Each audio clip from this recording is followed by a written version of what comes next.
Okay. Hello. We're back to Ace Attorney 2. But for us, but we are finally going to dive into the second day of trial for this case. We're getting close to the end of this, so let's see what happens.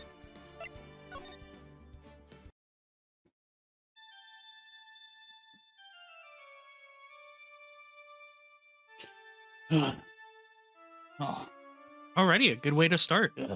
yeah, right. That's how the game started. That's far enough. You can't run forever, Mr. Phoenix, right? Pretty sure this is the judge. Yeah, it's the same thing. Yeah, this is the nightmare he had at the beginning of the game.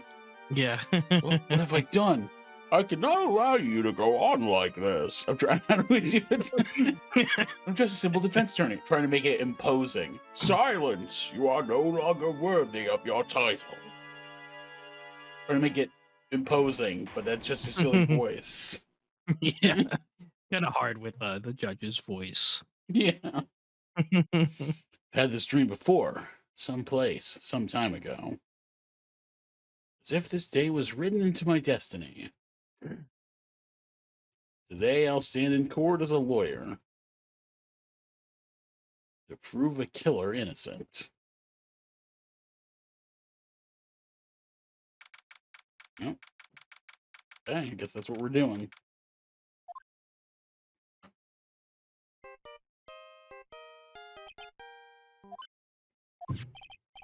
Hello, this is Phoenix Wright. You don't look well, dude. You're gonna prove me not guilty today, right?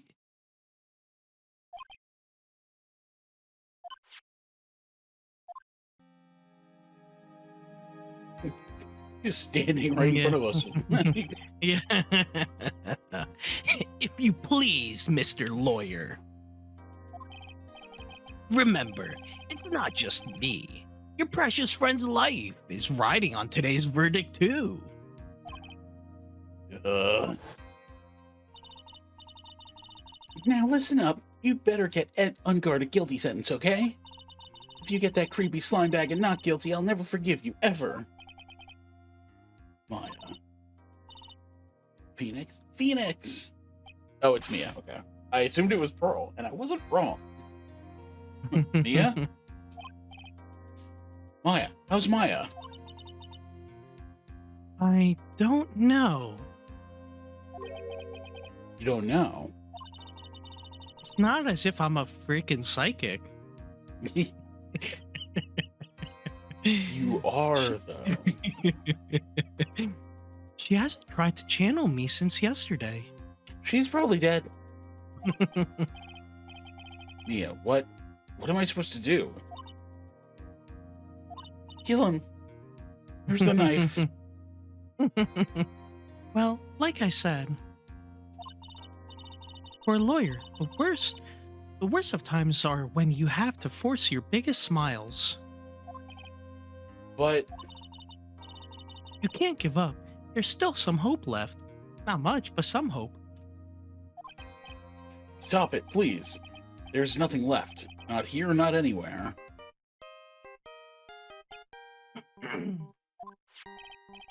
Oh, it's like cursed Unguard again. Will you leave me alone? Look, don't call me anymore. I mean it. No, I had a feeling. I had a feeling it was going to be Gumshoe. You're really mean, pal. Oh, Gumshoe. I'm really, really sorry. Where are you? They let me join the investigation team and we're chasing after the killer, pal. Then you have some sort of lead? Sorry. But right now we've got 0 leads on the guy. But we're not going to give up. Gumshoe. Until the trial is over, until the verdict is handed down. We're going to do everything we can and find the killer. If we can get Maya out, then you can get Ongar the guilty verdict he deserves, pal. That's true. I could do that if they found Maya first. You got that? So you have to do whatever you can to make the trial last longer. I have to make the trial last longer. If you go at Mr. Edgeworth with everything you've got, then you two can draw it out. Oh, now I get it. I believe in you, pal. You and Mr. Edgeworth can do it. So, believe in us. We're going to give it all we've got, just like you. Got it. Thanks, Gumshoe. Hey, Phoenix. You understand now, don't you? You have something money will never be able to buy. Friendship. Actually, money can technically buy friendship. I don't know, man. I bought plenty of friends with my money. It's the strongest weapon in the world, and you have it in abundance. Yeah, people like me apparently. Looks like we're coming to the end. I have to make the trial last as long as I can. Gumshoe will come through, I know it.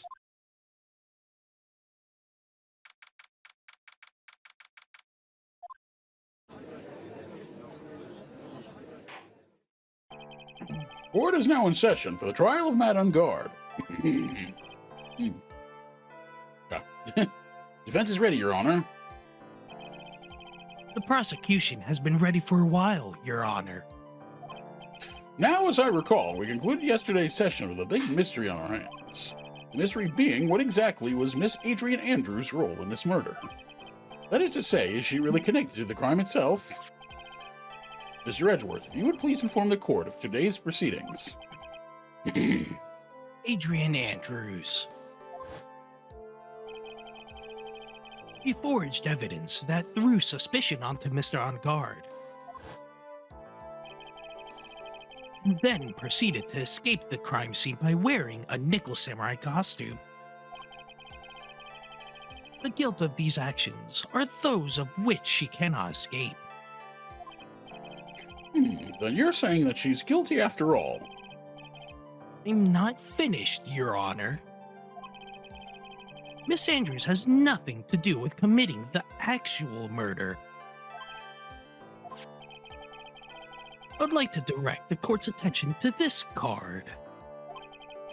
What is that? It looks like a shell. This is the calling card of a certain assassin. Assassin, you say? Yes, Juan Corrida was killed by a professional assassin.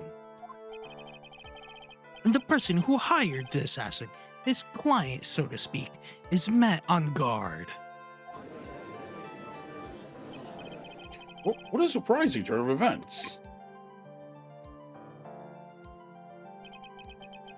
I would think it's become commonplace by now, Your Honor. I know what's going on this time. So I know that everything Edgeworth has said is true. We still have to hold out as long as we can. At least until Maya's safe and sound. I wonder how the trial will turn out today. Now then, please call your first witness, Mr. Edgeworth. Fun trying to read the text while I'm wiping my glasses. The prosecution calls the defendant's mentor, Mr. Will Powers, to the stand. Oh, hello, excuse me.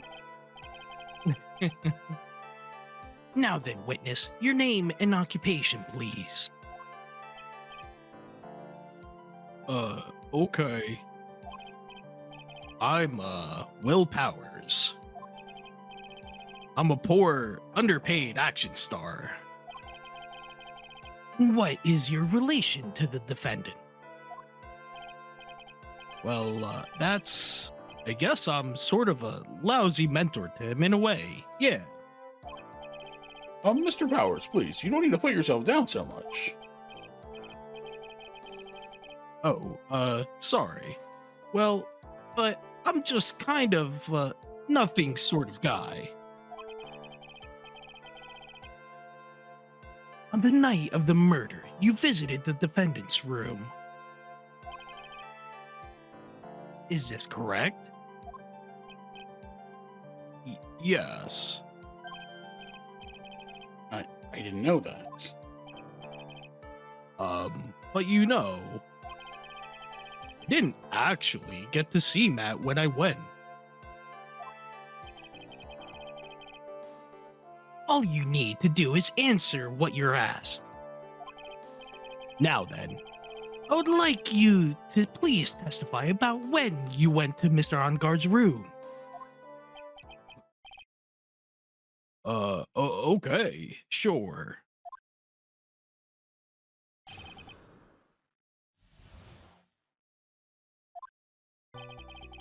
After the award ceremony, I went by myself to Matt's room. Matt was standing there in front of his room, still in his nickel samurai costume. He was talking with someone. At first, I thought it was the bellboy. I watched the two of them for a while, but then I gave up and went back. I had guests with me that night, and I couldn't make them wait for me.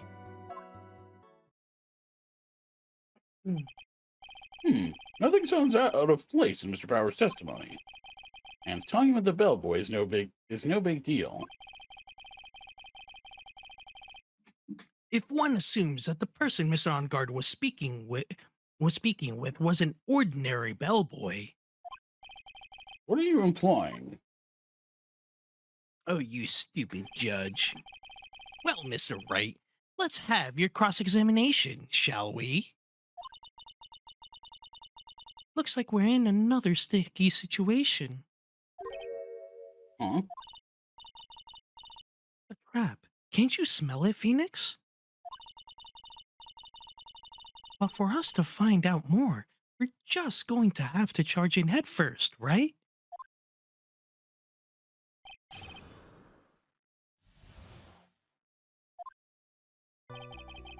Okay, so after the award ceremony, I got myself to Matt's room. The defendant's room. Why did you go there? Well, I'm his mentor, like a big brother, sort of. And I wanted to say congrats. What's wrong? Why did you stop? Mr. Wright, What is it? you're going to try to trick me into a corner, aren't you? Huh? I know I'm just a poor underpaid action star, but I'm not the killer. No one said you were, Mr. Powers. No, please don't trick me. Every time you do your lawyer thing, the witness suddenly turns into the bad guy. Every time? Witness will personally talk to the defense at a later time. So for now, please kindly cooperate and continue your testimony. Sorry. So you went to the defendant's room, and then... Hey, wait a minute. When and how did I suddenly turn into the bad guy here? Everyone's always doing that to you, man. Someone's costume. You sure that was Matt and Guard? Yeah, I'm sure. He wasn't wearing the nickel samurai mask then. If that's the case, then he really can't be mistaken. And what was the defendant doing standing in front of his own room?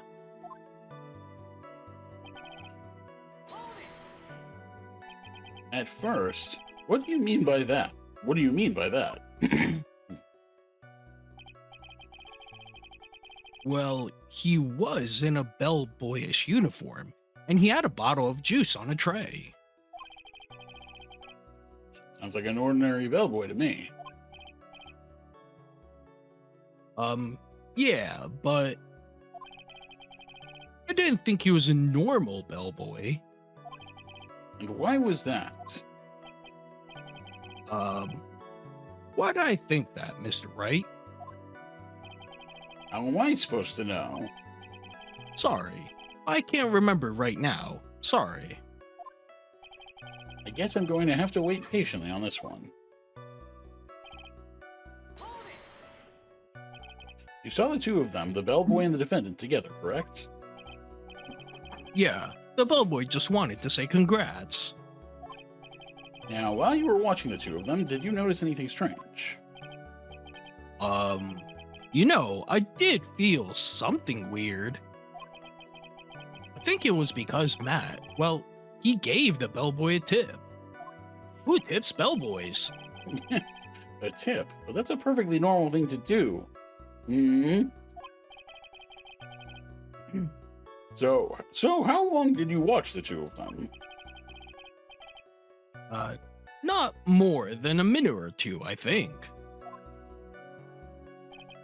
Just So who are these guests you're talking about? I was never invited to this. You guys, of course. You and Maya and Little Pearl. Oh, I guess I was. Joke's on you, you're my only friends. I thought it would be really rude since I invited you guys if I disappeared on you.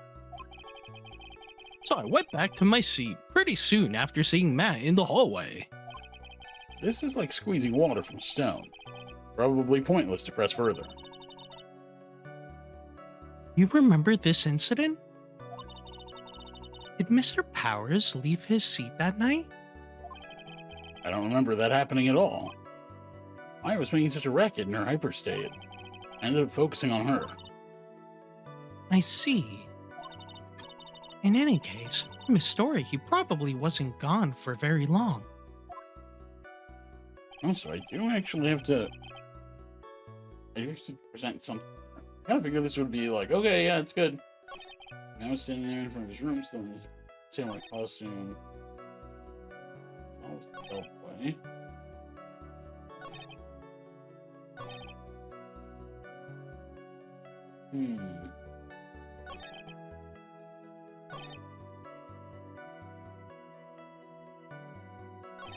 Nothing seems odd about any of this. Yeah, I don't know what you would try to contradict. Yeah, or with what?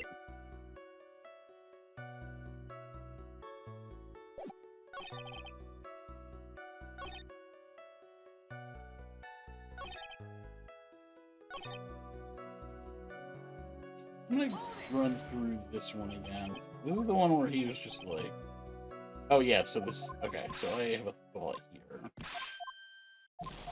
But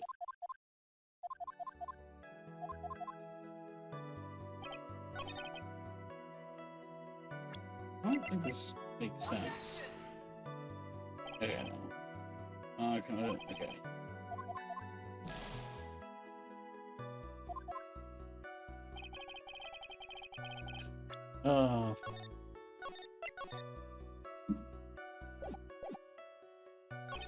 I was standing there in front of his room, still in his costume, yeah.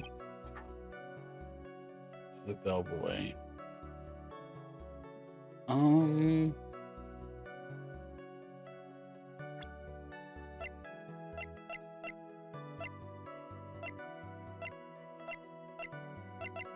Yeah, I'm trying to think if there's anything I could throw out here. He's like, why did he think he was the bellboy? Or why did he think he wasn't the bellboy?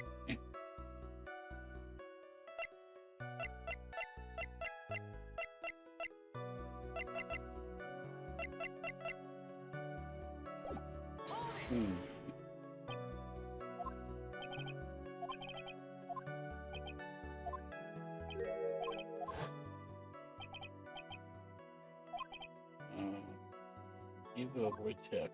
Okay.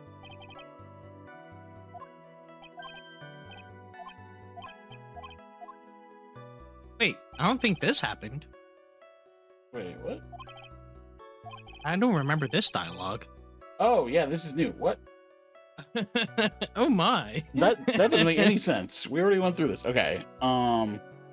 They're making him add the statement about the tip to the testimony. I guess we had to go through it once, which we usually do, but I didn't this time. And then press the statement. That's so weird. Okay. Hmm. You mean about the bellboy, right? I gave the bellboy a tip. Okay, here we go. So we gave the bellboy a tip. What's so strange about that? Edgeworth does that to me every day. Well, you see, that's not a poor penny pincher like me. I was trying to figure out how much it was because the tip really shocked me. How much it was. But that's when something even more surprising happened. The bellboy was putting the tip in it he got in his pocket. He didn't give it to me. That's what's weird about it. Yeah. And that's when I got my first good look at the guy's face. I was really shocked. I'm afraid I don't follow at all. Okay, that's what I thought. Sounds like Mr. Powers was surprised twice by this event. I wonder which of his shocking moments I should ask about. What was so shocking about the bellboy's face, Mr. Powers? Well, he wasn't exactly a boy, more like an old gramps. I hope you know that discrimination towards old men is a no-no in my court. No, that's... No, that's not what I meant at all. In the smack middle of the guy's face, there was a line of stitches. A line of stitches? Yeah, and it went straight from the tippy top of his head to the bottom of his chin. Almost like if that thread snapped, all the stuff in his head would come spilling out. Ah. He was there, at Ungard's house. He was the butler. He was that butler. What is it, Mr. Wright? Nothing, Your Honor. So that means Ungard was talking with the killer, then. If that fact were to be exposed, Ungard would be declared guilty in a blink. Phoenix, you have to play dumb here. Pretend you don't know anything. Do what you usually do. Yes, Chief. Sure you don't have anything you would like to say, Mr. Wright? What did you say, Your Honor? Nothing, Mr. Wright, nothing. We're just going round and round in circles. Now then, Mr. Powers, please continue with your testimony.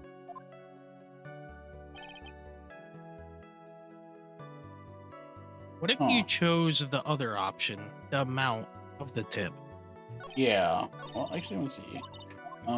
Hyperstate. Okay. Interesting.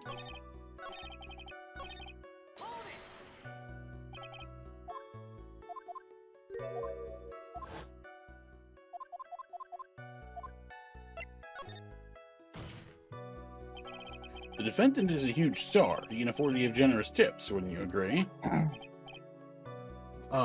Sure. But giving him that much was maybe a little too much, I think. A little too much. Would you please clarify for the court? About how much would you say the defendant gave to the bellboy? Honestly, I don't know. I can't even begin to guess. And why is that?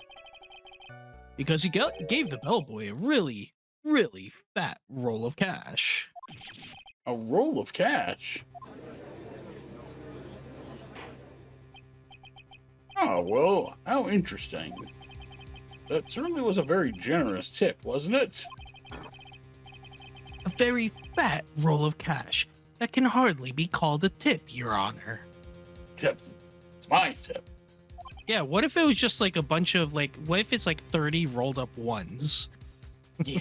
$30 is still a pretty good tip. But, yeah. Yeah. Just like, no, it's actually just a single dollar wrapped around a roll of pennies. They're just beginning to look awfully suspicious of us.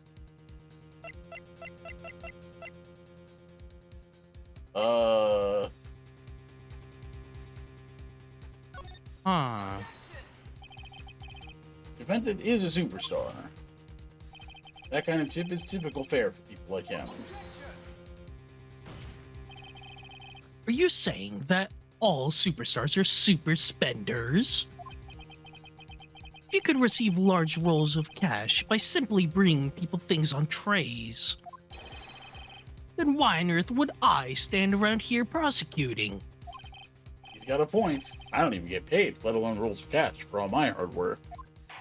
I don't even get paid. So supposing that roll of cash was not a tip, then what was it? Payment, Your Honor. Payment? Isn't it obvious? For the murder of Mr. Juan Corrida. Then the bellboy the witness saw. Yes, he was the assassin.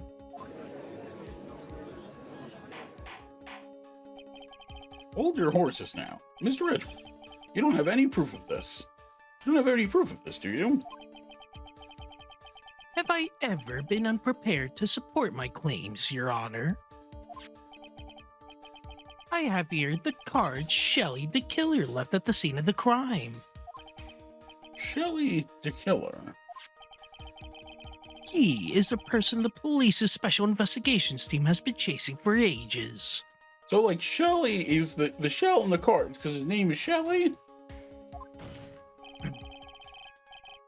I'm certain that the person the witness saw was this very assassin, Shelley the killer. Really? What's wrong, Mr. Powers? No, nothing. Something just clicked in my head, and I think I just figured something out. But I'm Shelley the killer. Oh? Actually, I saw that bellboy again later on that night. What? Oh, is he the one person who fucking remembers? Mr. Powers, please testify. Tell us what you saw. Yes, sir. Right away.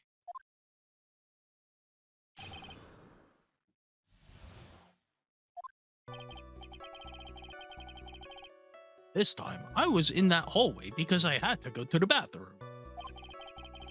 That's when that bellboy I saw earlier came out of the room. Of course, when I say room, I mean Juan Corrida's room. Now that I think about it, that bellboy did seem kinda out of place. Yeah, so he had to be the assassin, I'm sure of it. I mean... yeah, it's like he also had blood all over his shirt. Yeah. But, you know, that's neither here nor there. He came out of the room, so he has to be the killer. Thank you very much. That is all we need for now. Huh? But I'm not done. There's still more. Let us first establish that the bellboy was truly Mr. the Killer. Then we shall see. So the bellboy came out of the victim's room. I wonder if Edgeworth's also trying to stall. Probably. And if that bellboy really was the assassin, then I think the answer is fairly obvious. That would be correct, Your Honor. Well, Mr. Wright, I believe it's your turn to entertain and make us laugh.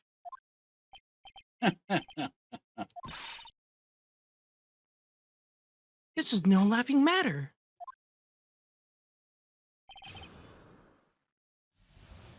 Okay, so.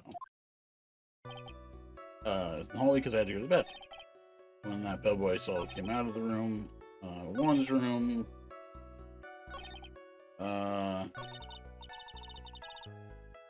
In any case, if that bellboy was the assassin,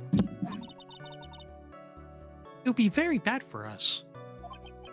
But he really is the assassin, you know. Yes, but you can't give in yet. You want to prolong this trial for as long as possible. You're going to have to pull some cheap tricks on this one. Okay, because now we're ready to go to the bathroom. And what time was it? Oh, well, I don't remember. The awards ceremony ended around 8 p.m., right? And I went to Matt's room pretty soon after that. And then I came back.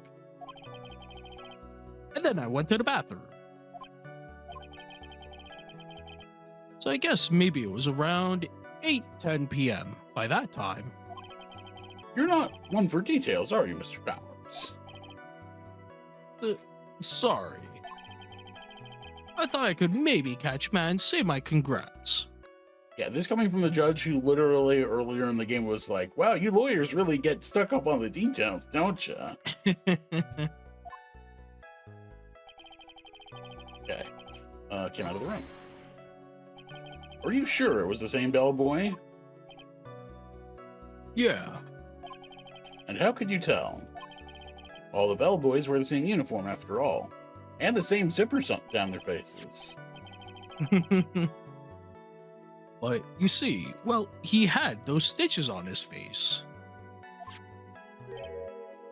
Ugh. So I'm sure it's the same guy that was talking with Matt. So which room did the bellboy come out of?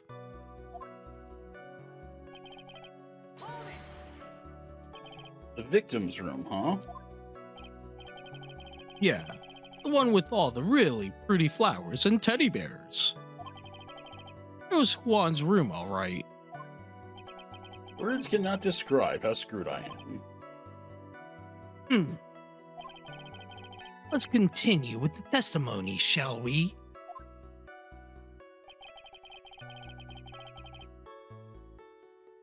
Oh yeah.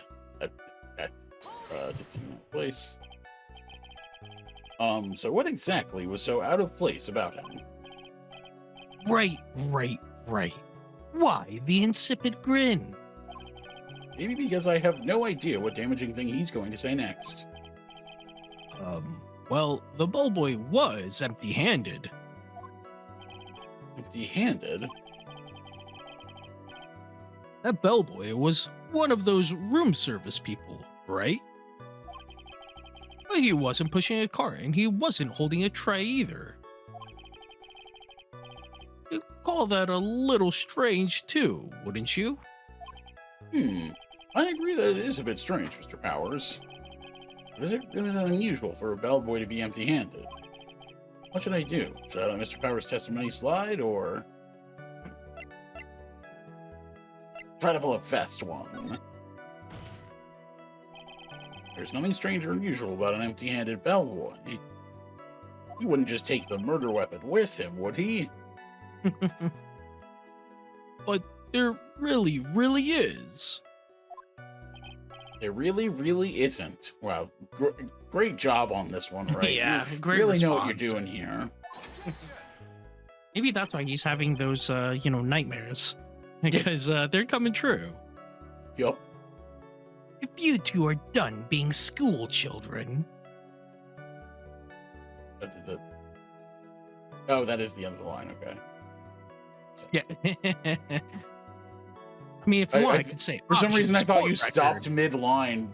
Oh. And I was like, oh no, you can continue reading. I want to deal with this. Bellboys are for room service. There's no reason for them to be empty-handed, ever. Your Honor, I ask that the witness's previous statement be supplanted with this new one. Never. They can never take a break. Is that what you're saying, Edgeworth? Wow, what a jerk. Yeah, they can't just pop into someone's room and say, "What's up?" Yo, what's up? Bellboy here. Empty-handed. Oh. Yeah, Edgeworth. Are you going to do whatever you can to make the bellboy look suspicious? I see, very well. This court recognizes and grants the prosecution's request. Mr. Powers, if you could amend your testimony, please. Yes, sir.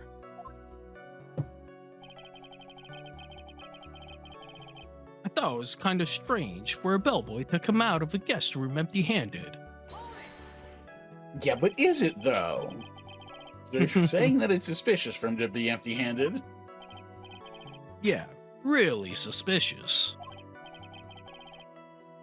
I mean, when I first saw the bellboy, He was three-handed. he was holding a tray with his hand. There was a bottle of juice and a wine glass on it. Juice. What kind of juice was it? I'm pretty sure it was tomato juice. If we could come up with some sort of reason as to why he would come out empty-handed, some sort of proof, then I think we can dodge the bullet on this one for now. Proof, huh? Sounds like another job for the court record. Well, they're telling us what to do. Okay. Well, we'll get there. Let's finish. Let's push this last line. Please don't be so quick to judge. But it's kind of a Powers family thing. Think of every person as a thief. Well, I guess a thief and an assassin are both sneaky and silent. That's not the point, Phoenix. In any case, if that bellboy was the assassin, it would be very bad for us. But he really is the assassin, you know. Oh, this is the same line. Okay. This is the thing. Yeah. I thought it was a new thing, and then it's just like, wait. Okay, so I was kind of empty-handed, so what are we gonna proceed here? Okay, so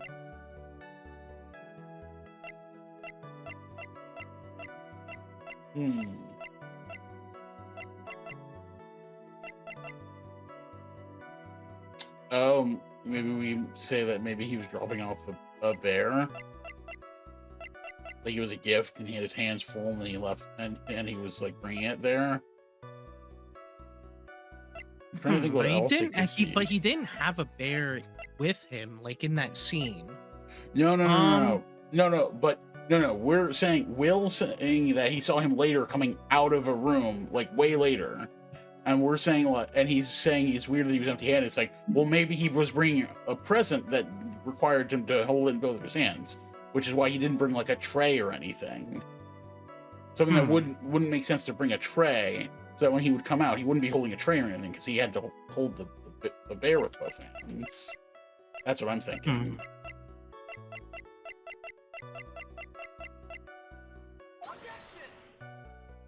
Nope. Wasn't that.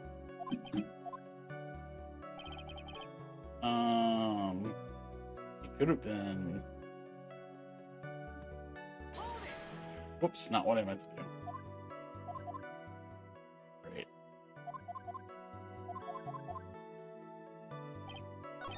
Okay. Let's keep forgetting to do that.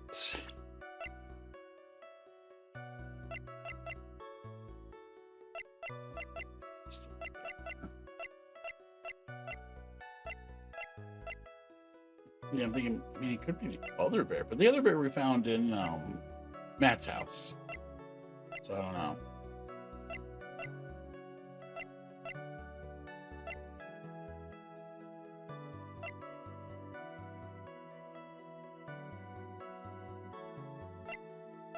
Otherwise, I don't know what the heck. Well, was the tray still in the room?